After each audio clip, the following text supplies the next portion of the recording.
Hey everyone, and welcome to The Explainer. Today, we are diving into the incredible story of a man whose vision, whose mind, and whose work literally shaped modern India. We're talking about the one and only Sir M. Visvesvaraya. But let's start with a little bit of a puzzle. Have you ever wondered why every year on September 15th, three different countries, India, Sri Lanka, and Tanzania, all celebrate Engineers Day on that exact same date? It's not just some random coincidence. You guessed it. The answer lies with one man, Sir Gundam Visvesvaraya, or as he's often known, just MV. September 15th is his birthday, and his impact was so profound, so legendary, that he's celebrated as the ultimate blueprint for a visionary engineer. His story shows us what it really means to build a nation, one brilliant project at a time. So, to really understand the giant he would become, we have to go back to the beginning, to the education that forged the very foundation for his entire incredible career. Okay, so he was born way back in 1861 in the Kingdom of Mysore, and from the get-go, he was on a path of academic excellence. First, a Bachelor of Science, then he went on to earn a diploma in civil engineering from the super prestigious College of Engineering in Pune. This wasn't just any education. This was the elite training that would give him the tools to literally change the face of India. And wow, what a journey that was. See, he didn't just build things for the sake of it. He took on some of the biggest, most critical challenges of his time. And he started with the one resource that affects millions of lives: water. You can see his genius right here in this 1903 patent for automatic floodgates. Now, before this, running a dam was a huge dilemma. You either stored less water to be safe from floods, which meant less water for everyone, or you filled it to the top and risked a total catastrophe. Visvesvaraya's gates totally solved this. They opened automatically when the floodwaters got too high, protecting the dam while keeping the reservoir full. It was a complete game changer for safety and efficiency. And that invention, it was just the spark. It kicked off a decade of absolutely unstoppable work. I mean, just look at this timeline. In 1903, he patents the gates.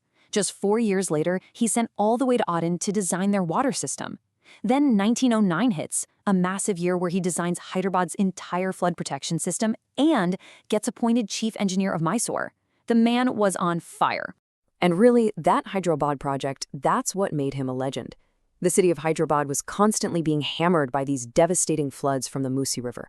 Visvesvaraya designed a system that saved the city. He wasn't just some engineer in an office anymore. He was a hero, a genuine protector of the people. But he wasn't even close to done. Back in his home state of Mysore, he took on what many consider his absolute masterpiece, the Krishna Raja Sagara Dam. The sheer scale of this thing was just mind-boggling. When it was finished, it created the largest reservoir in all of Asia. This wasn't just a dam, it was a powerful statement about the future. And this is where the story gets even bigger, because his vision started to expand way beyond just concrete and steel. He began applying that brilliant engineering mind to building not just projects, but an entire society. He was becoming the true maker of modern Mysore. Then in 1912, his career takes this incredible pivot. The Maharaja of Mysore appoints him as the Diwan, which is basically the prime minister. So for the next 7 years, this engineer, with a mind built on logic and efficiency, would be running an entire state. And the results? Well, they were nothing short of a revolution. In just 7 years, I mean, look at this list. He founded institutions that touched every single part of the economy: a soap factory, iron and steel works, a state bank, universities for agriculture and engineering, a chamber of commerce. It was like a full-blown industrial revolution, all from one man's blueprint. But here's what was so smart about his approach. He was a total pragmatist. He knew the government couldn't and shouldn't do it all alone. A huge part of his strategy was to actively encourage private investment. He understood that to build a truly modern state, you needed public infrastructure working hand in hand with private enterprise. That was an incredibly forward-thinking idea for its time. So, after a career like that, you'd think the man earned a nice, long retirement, right? Nope. For Visvesvaraya, the work was never really done, and he was building a legacy that is very much alive and well today. Just think about this number for a second. 100. Sir MV lived to be 100 years old, and his work ethic, it never quit.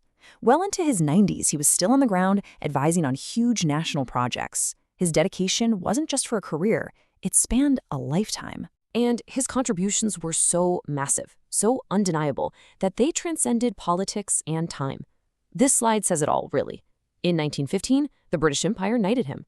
Then, 40 years later, in 1955, the newly independent Republic of India gave him the Bharat Ratna, its highest civilian honor. I mean, to be recognized at the very highest level by both the colonial power and the independent nation, that just shows you the universal respect he commanded. And today, his name is everywhere. It's literally woven into the fabric of modern India. You've got universities training the next generation of engineers, and you've got metro stations and railway terminals that millions of people use every single day. His legacy isn't stuck in a history book. It's the living, breathing infrastructure of the nation he helped create. So, that brings us to the final thought. Sir M. Visvesvaraya proved that a single person armed with a clear vision and the skill to make it real could totally transform a society. And it really makes you wonder, right? If one engineer could accomplish all of that, what could an entire generation of them build?